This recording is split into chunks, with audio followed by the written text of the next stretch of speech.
Hello, this is Don Campbell. Welcome to this Expand to Web screencast. Today I'd like to show you how to get WordPress installed, up and running in 5 minutes or less. WordPress is such a powerful tool, not only for blogs, but for small business websites as well, but it can be challenging to get it set up correctly. If you choose a hosting provider with cPanel and Fantastico, or a hosting provider like Bluehost, you can get WordPress set up in no time flat. So let's go in and set up a blog right now. First, I'm going to log into my control panel for Bluehost.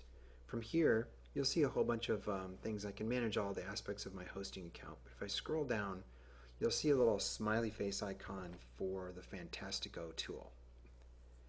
Now, Fantastico is it's a script library that automates the installation of web applications like WordPress.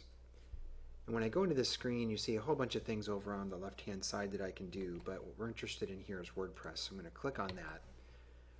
And the tool is going to bring up for me a little screen that shows me a summary of my WordPress installations. So this is a test account that I have, and I've got a number of current installations, but what we want to do is click on New Installation here. And it's going to present me with a number of things, just a few fields to fill out to get my WordPress install going. First, it wants me to pick from a list of available domains that I have installed on my test account here. I'm going to go ahead and pick one of those.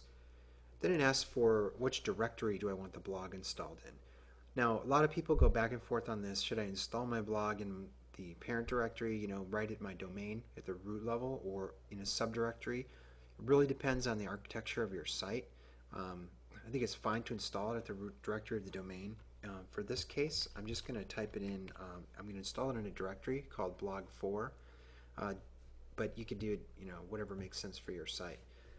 Here I'm going to set up an administrator account and password, and keep track of this because you're going to need this to log into your WordPress later and customize it.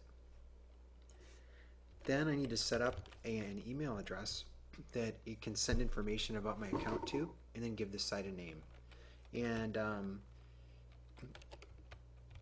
I'm just going to type in some basic information here. We can change this later, but this is the name of your site that WordPress will use and the description of the site. I'm going to click on the button called Install, and WordPress is going to go, Fantastico is going to go and create an instance of WordPress, copy over the files that it needs, create the database, and do all that for me.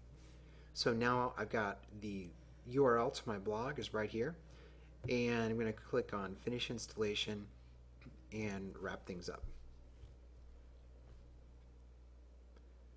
What happens next is it gives me a chance to email the details of this installation, and I always do this anyway just in case I had a problem earlier and typed in the wrong email address or something like that. This way your account credentials, the URL, the admin user ID and password will be sent to this email address so that you've got it there. You can search for it later if you need to. In any event, now I'm back to the summary screen, and it tells me that the new blog has been installed. So I'm going to go and take a look at this. Actually, I think it was typed in the wrong URL here. It's number 4. So this is the blog we just installed, and it's all set, ready to go. Now we're going to go log in using that administrator user ID and password that we created earlier, and jump right into the administrative screen for WordPress. From here, I can go in and adjust all the things about the site that I need. And in the next screencast, I'll show you guys how to set up a static page for your blog as the home page in case you don't want it to look like a blog like a lot of my customers do to manage their content on their small business website. So thanks for watching, and make sure to let me know if you got any questions in the comments below. Thanks.